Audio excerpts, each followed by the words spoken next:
반갑습니다. 자, 이번 시간에는 우리가 7장 표집에 대해서 살펴보도록 하겠습니다. 자, 7장 표집. 여기 굉장히 중요합니다.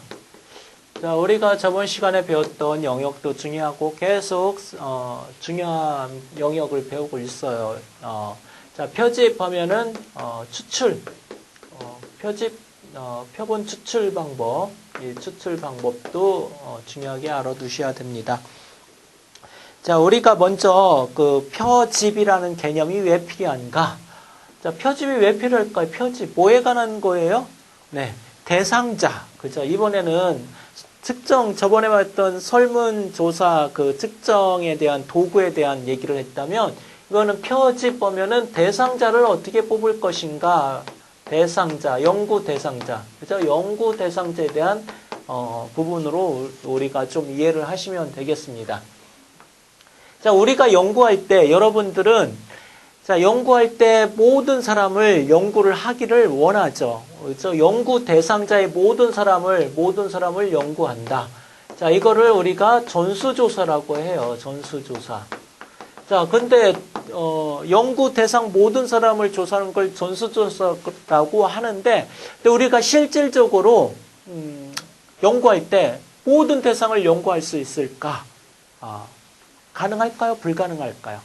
네, 거의 불가능합니다. 시간과 비용이 너무 많이 들어요. 자, 대한민국 사람의 인구가 몇 명이냐? 할 때 전수조사를 해요, 안 해요?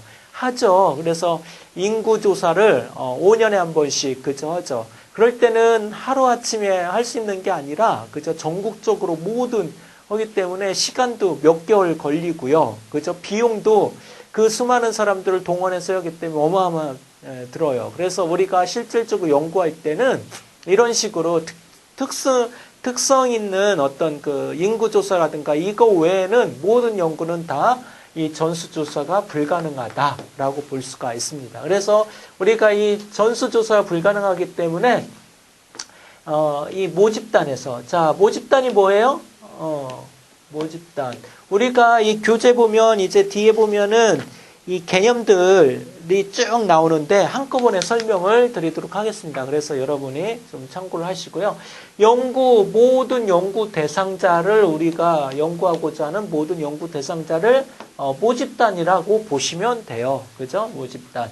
자, 근데 모집단을 모든 사람 연구한다는 것은 아무리 작은 연구라도 좀 불가능하다. 그래서 여기서 뭐를 해요?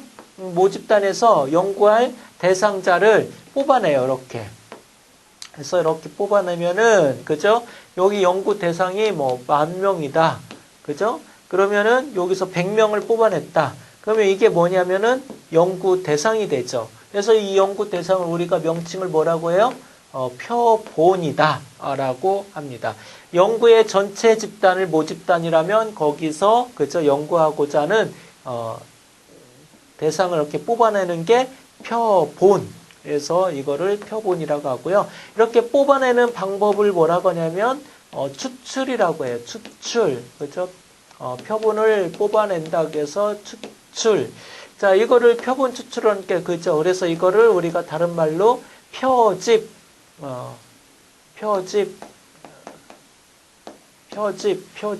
이렇게 얘기를 합니다. 그래서 이 표본은 여러분 하나만 뽑아냈을게요? 여러 개 뽑아낼까요? 몇 개 뽑아낼 수 있을까요? 여러분. 네. 10,000명인가 100개를 몇 번 뽑을게요? 10,000명이니까 100명을 몇 번이요? 그죠? 1,000번이요? 네, 그렇지 않습니다. 수만 번이 아니라 수만 번, 수천 번, 수백 번도 뽑아냈습니다. 왜? 상호 막 이렇게 뽑아낼 수가 있죠. 이렇게 표본들을 어마어마하게 뽑아낼 수가 있습니다. 그래서 이 표본이라는 것은 그러면 이쪽 한쪽만 이렇게 뽑아내면은, 그죠? 이 전체를 다 뽑을 수가 없죠. 그래서 골고루 뽑아야 되죠. 여기서 1명, 여기서 1명, 여기서 1명, 여기서 골고루 뽑아내는 방법을 우리가 이제 나중에 배우겠지만 확률적으로 뽑아내도록 하는 게 중요하죠. 그래야 골고루 뽑아낼 수가 있습니다. 자, 이것이 우리가, 표출이라는 측면에서 좀 이해를 하셔야 되고요. 자, 통계하고 관련해서 여러분에게 또 중요한 것이, 자, 이 구슬통 있어요, 구슬통. 자, 여기서 보면은 이 표집에서 우리가 중요하게 생각하는 게 바로 이 확률이라는 부분이에요. 확률. 자, 그래서 우리가 이 통계가 가능한 거는 바로 이 확률. 이런 표본 추출이 다 이 확률적인 개념에서 나온다. 이렇게 이해를 하시면 돼요.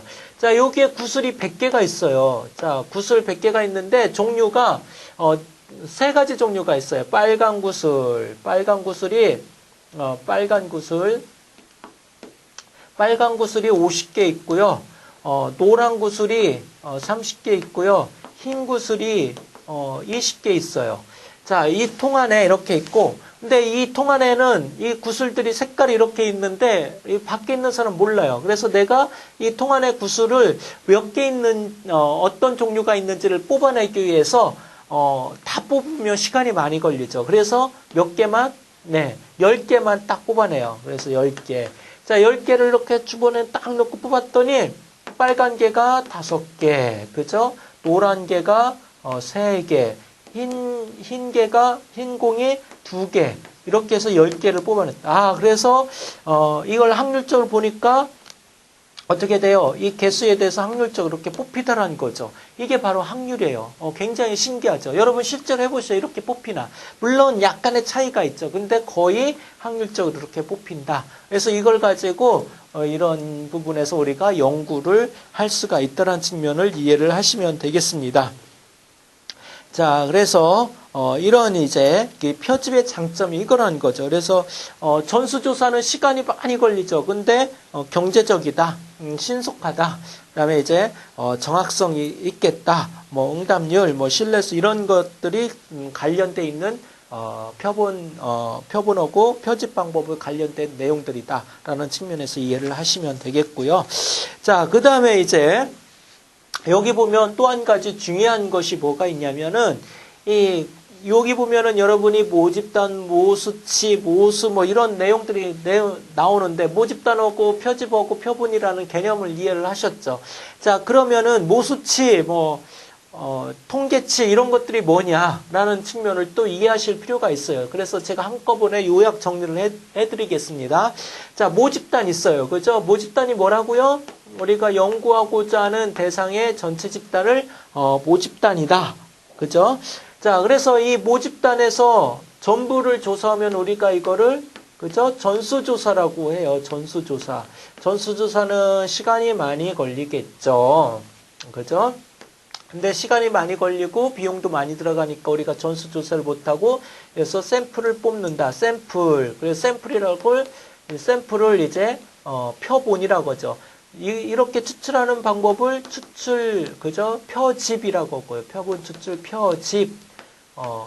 자, 이거를 이제 샘플링, 그죠? 뽑는다고 해서 샘플링이라고 하고, 샘플이라고 하죠. 자, 이 전수조사에서 나온 요거를 어떻게 돼요?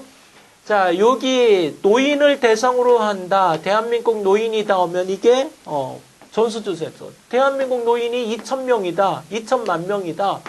그럼 2,000만 명 다 못 얻죠. 근데 노인이니까, 인구학적은 우리가 알죠. 평균 하면 대한민국 노인이 80세다. 뭐 이렇게 한다고 하면, 전수조사 하면 당연히 이 모집단을 그대로 다 했으니까 어떻게 돼요? 80세라는 거니까 그대로 응답이 나오겠죠.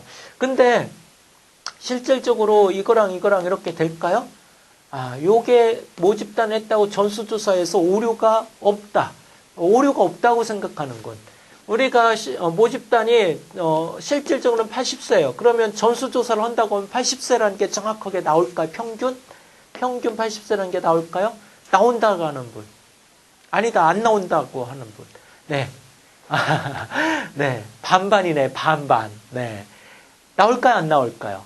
안 나옵니다. 전수조사 오차가 생겨, 오차. 전수조사라고 여러분 오차가 없느냐? 아니에요. 전수조사도 오차 있어요. 예를 들어서 여기 이제 노인분이 당신의 나이는 몇입니까? 물어봤는데 이 노인이 죄송한데 좀 약간 치매기가 있어요. 그래서 원래 80대인데 자기는 청춘이라고 생각해서 60세라고 응답을 했어요. 그러면 뭐가 발생해요? 응답에 오류가 발생한 거죠. 이 오차예요, 오차. 그래서 이런 그 오차 때문에 전수조사도 실질적으로 80세가 안 나와요. 그죠?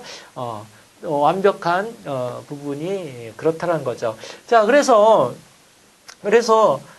이런 오차도 전수조사도 오차가 있다라는 거를 좀 이해를 하시면 되겠고요. 그리고 또 뭐 이런 부분도 있어요. 이렇게 조사를 하는데 갑자기 버스가 쌩하고 지나갔어요. 할아버지 나이가 몇 세세요? 하는데 나이가 몇 세 할 때 버스가 해서 주변이 시끄러웠다. 그래서 뭐 나이를 묻는 게 아니라 딴 걸로 알아들었다면 엉뚱한 대답을 할 수가 있겠죠. 그래서 뭐 예를 들어서 뭐 소득이 얼마 이런 식으로 이제 돈과 관련된 걸로 들었다. 뭐 하면은 이제 나는 뭐 월 60만 원 들어 뭐 이렇게 하면 이제 80세인데 60으로 들을 수가 있다는 거죠. 뭐 이건 예라는 거고요. 그래서 전수조사도 실질적으로는 똑같지 않을 수가 있다는 부분을 좀 이해하시고요.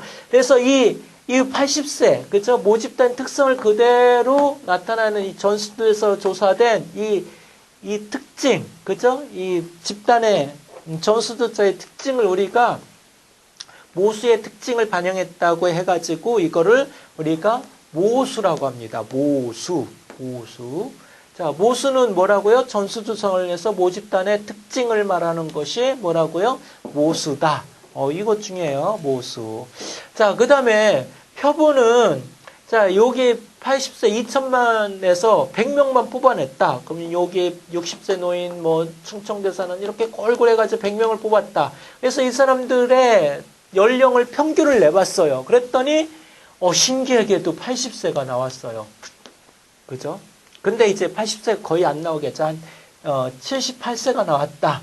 자, 그래요. 그래서 이 표본에, 이 78세는 100명만 이렇게 한 부분의 특징을 그래서 표본의 특징이라고 해가지고 우리는 이거 가지고 통계 처리를 한다 해가지고 우리를 이거를 통계치라고, 라고 합니다. 이거를, 그래서 통계량 또는 통계치 이런 식으로 표현을 해요. 그래서 우리가 실질적으로 연구할 때는 이 통계치 가지고 연구를 해요.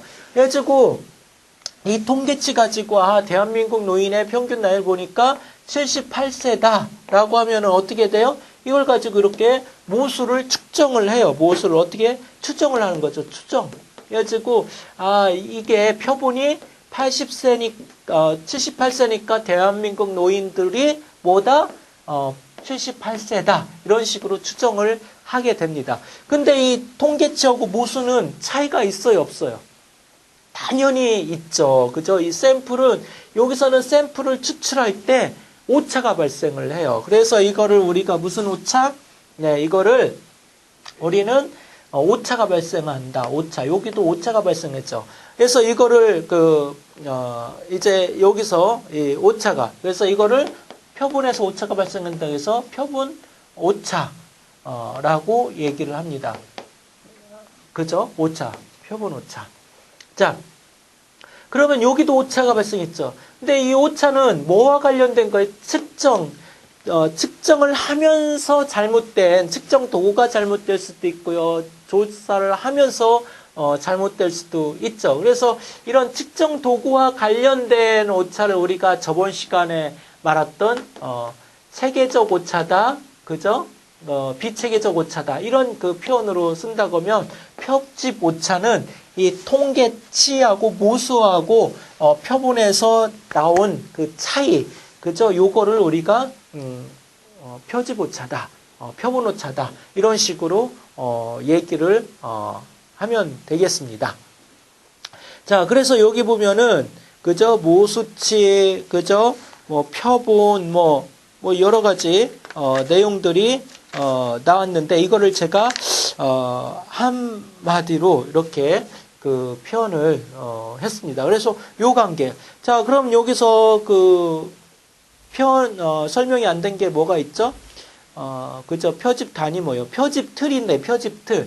자, 이 표집 틀이란 거는, 자, 이 묘와 관련되면 이렇게 표본을 내려고 하면은 이 2천만 명이라는 노인분들의 뭐가 필요해요? 명부가 필요해요. 명부. 그죠? 명부를 가지고, 명부가 있어야 뭐, 이름을 보고, 요 할머니 이렇게 추출을 해내죠. 그 모집단의 명부를 우리가 뭐라고 하냐면은 표집틀이라고 합니다. 표집틀. 그래서 이 명부를 가지고 명부가 있어야 이제 확률적으로 추출을 내놓기가 더 편하다라고 볼 수가 있습니다.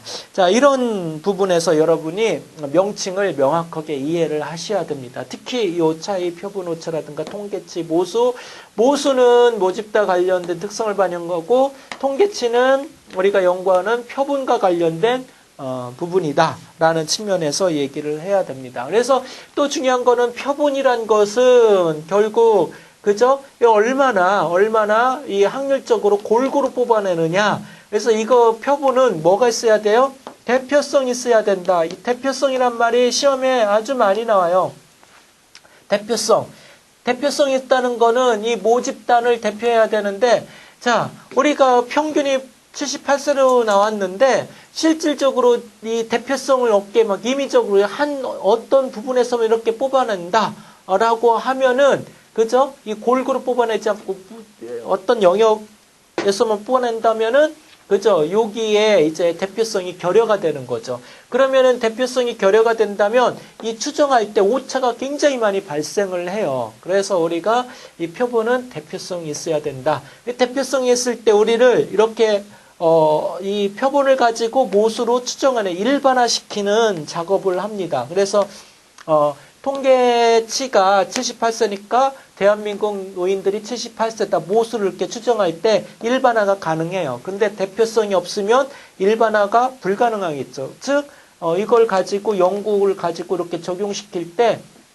차이가 많이 나기 때문에 힘들다. 그래서 대표성, 일반화 이런 개념도 여러분이 같이 이해를 하시는 것이 중요하다라고 볼 수가 있습니다. 그래서 이 점을 꼭 이해를 하시면 되겠습니다. 자, 그리고 여기 보면은 170쪽에 보면 신뢰 수준과 신뢰 구간이라는 표현이 있습니다. 이 부분은 뭐 뒤에서도 또 나오겠지만 한번 나왔으니까 언급하고 넘어가죠. 자, 신뢰 수준이라는 거는 우리가 사회과학에서는 신뢰 수준을 통상적으로 95% 잡아요. 즉, 이거를 이 표본을 뽑았을 때, 그죠? 이거 지우겠습니다. 이 그림 잘 이해를 하시고요. 자, 이런 예를 한번 들어보죠. 우리가 대통령 선거할 때, 어떤 그 A라는 그죠? 후보자의 지지율이 30%다. 자, 근데 이 대통령 선거를 할 때 이거를 모든 국민들이 다 투표하면 실제 투표가 되겠죠. 근데 이제 통계를 구할 때 모든 주민들을 다 준비하죠. 하진 않죠. 그래서 몇 명을 합니다. 그 샘플로 표본을 가지고 합니다. 그래서 이 표본이 A라는 대통령을 30% 지지를 했다. 자, 그러면은 그 뉴스에 꼭 95% 신뢰 수준에서 그죠? 표본 오차, 표준 편차 뭐 플러스 마이너스 3이라는 개념으로 이렇게 얘기를 합니다. 자, 그래서 꼭 30%가 이런 부분에서 얘기를 합니다. 자, 그러면은 지지율을 30% 했으면 국민들이 이 대통령을 30% 하고 B 대통령은 20%다. 그러면은 이 대통령이 30% 지지를 그러니까 높게 받다. 뭐 이런 식으로 하면 끝나는데 꼭 여기다 이걸 붙여요. 이게 95% 신뢰 수준에서 플러스 마이너스 3이라는 오차를 가지고 있다. 이게 무슨 말이냐? 즉 표본을 했기 때문에 표본이란 거는 이 모집단이라면 전수조사할 때 30%가 정확히 30%다 얘기를 할 수가 있는데 표본을 하기 때문에 그거를 추정하기 위해서 하나의 쓰는 내용들이라고 볼 수가 있습니다. 그래서 95%란 신뢰 수준이라는 거는 표본이 100명이라면은 100명 중에 95명, 그러니까 5명이라는 거는 오류가 발생할 수 있다는 걸 인정을 하는 거예요. 그죠? 100명 중에 95%만 정확하게 말하는 거고 5%는 이 사람들이 뭐 대충 응답했다든가 오류가 얼마든지 오차를 발생할 수 있다는 거를 5%를 주는 거죠. 사회과학은 보통 95%, 뭐 90%까지도 하는데 통상 95%고 자연가구는 99.999%다. 예전에도 한번 말씀드렸죠. 그래서 이렇게 표현을 하고 95%의 신뢰 수준이라면 다섯 명 정도는 그냥 우리가 가검의 오류로 인정하기 때문에 인정을 한다라는 부분이고요. 그럼 플러스 마이너스 3은 여기서 플러스 마이너스 3을 한다라는 거죠. 즉, 요 30% 지지율이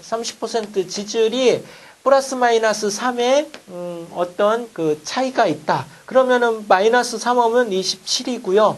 플러스 3 오면은 33이죠. 그래서 실질적으로 그 표본은 30% 하는데 이거를 모수를 일반화시킬 때 27에서 33%가 지지하는 사람 이 안에 있다는 거예요. 이제 정확하게 30%가 아니라 이 A라는 대통령을 지지하는 게 뭐예요? 27에서 33% 정도가 지지를 한다. 이 안에 있다. 즉, 이 27에서 33%의 지지율이 95%의 평균의 그 신뢰도 수준에서, 즉, 이렇게 27, 그죠? 27에서 30% 이렇게 했는데, 이 100사람이 이 안에 있다라는 거죠. 근데 5사람은 이 평균값 안에서, 뭐 이렇게 있는데, 5사람은 이 평균값에서 전혀, 걸치지 않는다라는 의미로 이해를 하시면 되겠습니다. 그래서 95% 신뢰 수준에 이렇게 5사람, 하나, 둘, 셋, 넷, 5사람은 요 평균값에 오차, 여기에 전혀 들지 않고 오차로 발생을 한다라는 측면에서 이해를 하시면 되겠습니다. 자, 그래서 그게 이제 신뢰 수준과 신뢰 극간이라는 측면에서 얘기를 해볼 수가 있고요. 자, 그 다음에 또 시험에 많이 나오는 게 바로 표집. 자, 지금까지는 우리가 표집과 관련된 개념들, 그죠? 개념들, 이 개념들의 그 성격이 뭔가 그런 거를 좀 여러분이 잘 이해하는 게 중요하죠. 이런 것들을 좀 이해를 하고, 이해를 했으면, 자, 그러면은 표집이라는 부분에서 어떻게 표집을 할 것이냐라는 부분을 좀 이해를 하셔야 됩니다. 그래서 어떻게 표집할 것이냐? 표집 방법은, 자, 우리가 표집 방법을 모든 표집은 확률적으로 합니다. 확률. 그죠? 그래서 이 크게 이제 확률적으로 하는 방법하고 비확률적으로 하는 방법이 있어요. 확률적 방법하고, 비확률적 방법. 비확률적으로 하는 방법들이 있습니다.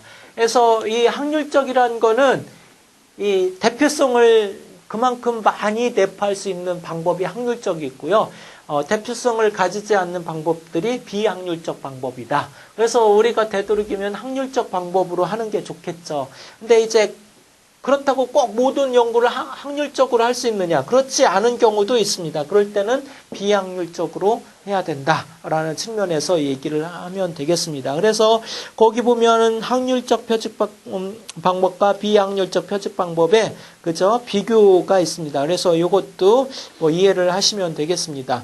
확률적으로 하다 보니까 정확히 하려니까 어떻게 돼요? 당연히 시간과 비용이 많이 들고요. 비확률적은 그냥 임의로 가가지고 내가 하고 싶은 대로 조사하고 싶은 대로 그냥 가서 연구자가 임의로 하는 방법이기 때문에 시간과 비용이 덜 걸리겠죠. 그런 측면입니다. 그래서 확률적 방법은 뭐가 있느냐? 그죠? 확률로 하니까 뭐죠? 확률 표집 방법이죠. 그래서 우리가 단순 무작위 방법이 있고요. 단순 무작위. 자, 그죠? 그 다음에 체계적 방법이 있고요. 계통적 방법, 체계적 또는 계통적이라고도 해요. 계통. 자, 그 다음에 또 뭐가 있어요? 층하. 네, 층하. 자, 그 다음에 군지 방법이 있고요. 그 다음에 비확률적 방법에는 이제 임의로 하는 거, 그죠? 임의 방법이 있고요. 그 다음에 또 뭐가 있어요? 편의 방법이 있고요. 편의. 그래서 이거를 이제 임의, 편의. 그죠? 임의, 편의 방법. 자, 그 다음에 우리가 목적에 따라서 목적적인 방법에서 유의 표적이라고 하죠. 유의. 이걸 목적에 의해서 한다, 의도적으로 한다. 그래서 의도, 뭐 목적 이런 말을 씁니다. 목적 표집이다. 이런 식으로. 그 다음에 이제 그 할당이라는 부분에서 얘기를 할 수가 있고요. 그 다음에 이제 눈덩이 표집 방법이 있어요. 눈덩이. 자, 그래서 제가 이걸 왜 이렇게 썼냐면은 여러분이 일단은 시험에 잘 나오는 부분이 확률적 방법하고 비확률적 방법의 어떤 종류가 뭐냐라는 이런 부분이 시험에 나오고요. 요거와 요거의 그 비교점, 아까 시간이 어떤 게 시간이 더 많이 걸려요? 당연히 확률적, 시간이 많이 걸리고 돈이 많이 경제적으로 많이 필요하겠죠. 근데 이거는 그렇지 않고 뭐 이렇게 하니까 하겠죠. 근데 이거는 이제 그 표집이 그죠? 대표성을 가질 수 있고 대표성 갖지 않으니까 그런 부분에서도 이제 비교해서 이해를 하셔야 되고요. 자, 그 다음에 또 시험에 잘 나오는 게 이런 개념들. 하나, 둘, 셋, 넷 이런 개념들의 정확한 이해를 하고 있느냐 안 하고 있느냐 이런 것들이 또 시험에 나옵니다. 그죠? 이런 거의 개념들 이런 그 예문을 놓고 이건 무슨 방법이냐라는 식으로 질문이 시험 문제가 나옵니다. 그래서 이 정확한 개념들을 좀 이해하실 필요가 있다라는 측면에서 우리가 좀 얘기를 해볼 수가 있습니다. 자, 그런 의미에서 교재에 되돌아가서 자, 확률 표집 방법의 단순 무작위. 자, 이 단순 무작위는 그야말로 단순하게 어떻게 해야 돼요? 무작위라는 게 왜 확률하고 관련된 의미예요. 무작위. 인위적으로, 뭐, 무작위가 아니라 인위적으로 했다. 확률적으로 반대개념, 인위적으로 연구자가 조작을 했다는 건 인위적으로 했다라는 의미가 되겠고요. 이 단순 무작위는 그야말로 확률적으로 단순하게 뽑아낸다. 그래서 아까도 설명했듯이 그죠? 상자 구슬통 안에 상자가 있다. 그러면 이렇게 손을 넣고 뽑아내는 이런 것들이 단순 무작위. 그러면은 이 안에 있는 특성들을 어떻게 돼요? 이 샘플 가지고도 충분히 유추해낼 수가 있다라는 게 단순 무작위예요. 근데 이 단순 무작위는 우리가 그 도구를 사용해요. 도구. 자, 그리고 또 한 가지, 좀 넘어가서, 여기는 이런 것들은 이제 뭐가 필요하면 표집 틀이 필요해요. 표집 틀. 표집 틀. 즉, 왜 표집 틀이 필요해요? 명부라고 했죠. 명부. 자, 이 10,000명의 노인의 명부가 있어요. 그러면은 거기서 골고루 이렇게 뽑아내려면 그 명부를 보고 이렇게 뽑아내야죠. 그렇기 때문에 명부가 있는데, 이런 비확률적, 이런 그 표집 틀, 그죠? 명부가 없을 때는, 이런 확률적으로 뽑아내기가 힘듭니다. 그죠? 누굴 뽑아낼지 몰라요. 그래서 임의적으로 그 연구하는 목적에 맞게 찾아가서 뽑아내기 때문에 이런 그 비확률적인 표집들이 사실 없는 경우에 많이 사용을 합니다. 그런 측면에서 좀 이해를 하시고요. 자, 그래서 단순 무작위는 이 난수표를 가지고 사용해요. 단순 무작위 할 때는 꼭 기억하실 게 난수표를 사용한다. 난수표. 자, 이 난수표라든가 우리가 그 제비뽑기 이런 것들이 다 단순 무작위. 제비뽑기. 그죠? 이거 제비뽑기 형태죠, 이거. 집어넣고 뽑는 거. 그래도 어떻게 돼요? 골고루 뽑아낸다. 여러분이 가위바위보를 하다든가 사실 고스톱도 확률 게임이에요. 그죠? 그래서 밤새 치면은 돈 따는 사람 없고 한 번씩은 잃었다 땄다. 이게 확률 게임이에요, 고스톱. 근데 실질적으로 나중에 뚜껑을 열어놓고 보면은, 돈을 잃은 사람도 있고 딴 사람 있죠. 그건 왜예요? 돈 잃은 사람이나 딴 사람이나 나중에 이긴 횟수를 보면은 한번 체크를 하고 따져봐요. 이긴 횟수를 보면은 거의 똑같아요. 50번 1등을 했던 거, 150번 쳤다면, 셋이서 150번, 50번. 근데 돈은 차이가 왜요? 배팅이, 그죠? 어떤 사람은 한 번 잃었을 때 10,000원씩 거든, 어떤 사람은 한 번 잃었을 때 1,000원뿐이 안 잃었다. 그러면 배팅 차이에서 그 돈을 잃고 따는 거지, 사실 승률적으로는 똑같아요. 그래서 여러분 고스톱 때, 이길 때 어떻게 배팅을 많이 하느냐, 이게 이제 그 돈을 따는 관건이지, 승률은 언제든지 3명이 똑같이 이길 수 있는 승률이 있다라는 걸 명심하시고, 배팅을 기가 막히게 이제 하실 필요가 있다라는 측면에서 얘기를 했습니다. 이게 바로 난수표다. 그래서 난수표는 뭐예요? 우리가 이제 이렇게 여러분 남수표 만나면 숫자로 막 이렇게 막 써져 있는 거 있어요. 그래서 이 숫자 5자리 숫자가 써져 있는 것을 뽑아가지고 거기에 번호를 가지고 이 난수표를 가지고 이 명부, 표집틀 명부가 있다. 1번부터 1000번이 있다. 그럼 난수표에서 뽑아가지고 1번부터 1000번까지 번호를 이렇게 뽑아내는 부분이다 라고 이해를 하시면 되겠습니다. 그리고 개통, 체계 이거는 자 명부가 1번부터 1000번까지 있어요. 그러면은 내가 여기서 100명을 뽑아낸다. 그러면 1000명의 명부가 있다면은 나누기 100 하면은 10명 그죠? 10번째부터 이렇게 뽑아내면 된다는 거죠. 그래서 자 그럼 어떻게 돼요? 그 10번 만약에 여기서 1번부터 쭉 있다면 10번째마다 한 번씩 뽑아내면은 100개를 뽑아낼 수 있다라는 거죠. 자 그러면은 예를 들어서 이 1번에서 뭐 10번 중에 아무거나 숫자적으로 인위적으로 6번을 뽑았다. 그럼 10번째마다 16번, 16번, 26번 하면은 100명이 표집 틀에 의해서 골고루 뽑아내진다. 이게 이제 체계적 개통적 방법이다. 그리고 층화 표집. 층화라는 거는 이제 층을 진다라는 거죠. 이 특성. 자, 예를 들어서 이 모집단이 있는데 명부가 있겠죠. 이 명부가 뭐 종교적인 특성을 뽑아낸다. 그러면은 여기에 기독교가 뭐 30%, 기독교가 50%, 불교가 30%, 천주교가 20% 있다. 그죠? 뭐 1000명이다면 500명, 300명, 뭐 이렇게 하면 1000명이 되겠죠. 그러면 여기서 이 종교를 이렇게 분류를 해놓고 여기서 표본을 쓸 때 50분이니까 여기서 뭐 10명의 표본을 뽑아낸다. 그러면 여기서는 기독교에서는 5명, 여기서는 3명, 여기서는 2명. 그래서 여기서 무작위로 이렇게 뽑아내면은 이 샘플이 이 종교를 반영할 수 있는 골고루 층을 져가지고 뽑아내는 방법이라고 볼 수가 있습니다. 그래서 층화 표집. 그다음에 이제 군집.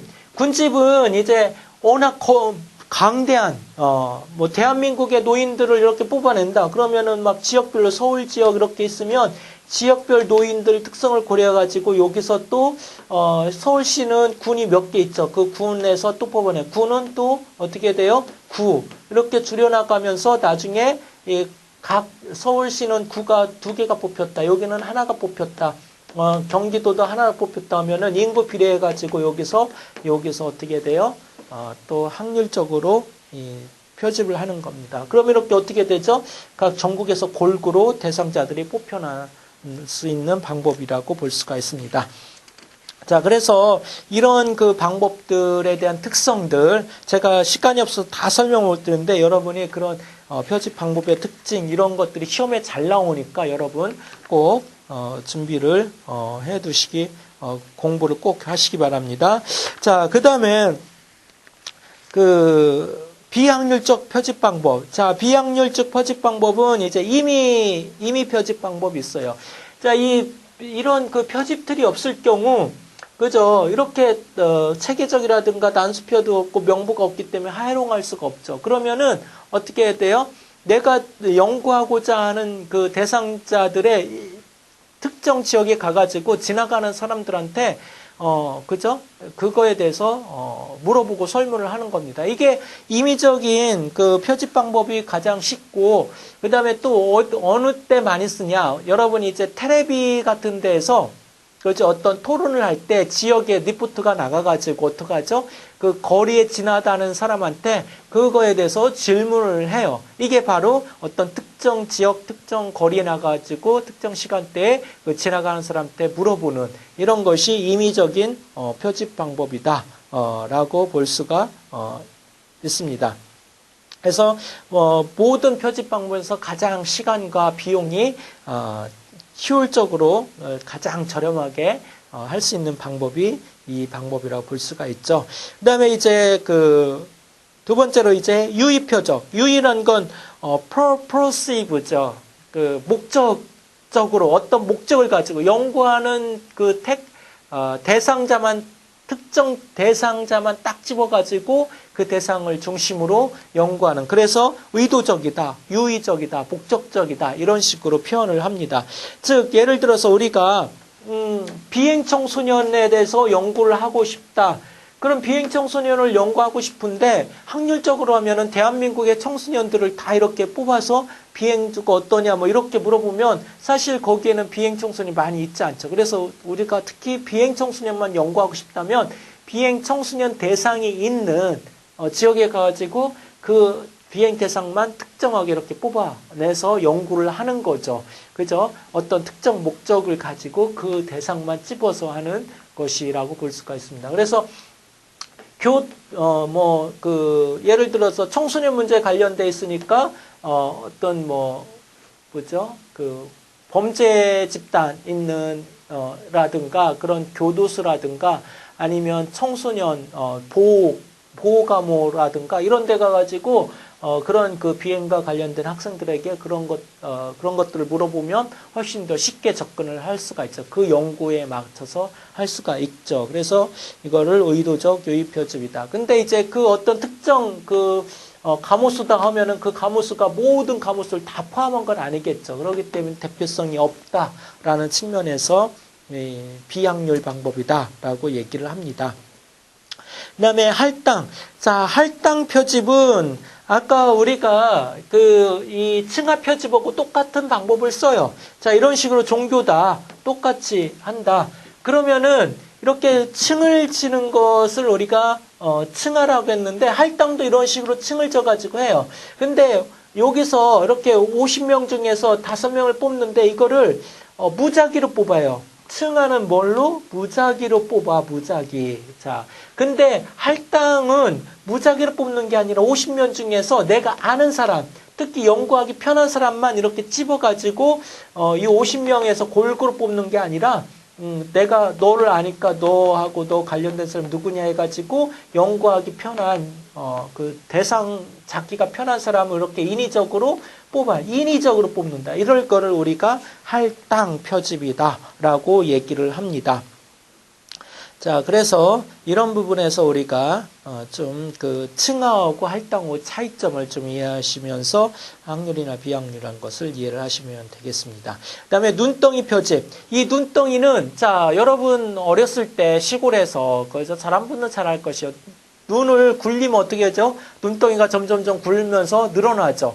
자, 우리가 어떤 대상을 연구할 때 대상자를 찾기가 쉽지 않은 경우가 있어요. 그런 대상자가 예를 들어서 요즘 우리 시대에 이제 동성영애에 대한 영화라든가 이런 드라마들이 많이 나오는데 동성영애자들의 연구를 하고 싶다. 근데 드라마나 텔레비전도 보면 이 사람들이 내놓고 데이트를 해요, 못해요? 네, 숨기죠. 이게 굉장히 윤리적으로 비윤리적이기 때문에 아직까지는 형용이 안 되기 때문에 그냥 숨어서 사랑하고 이러죠.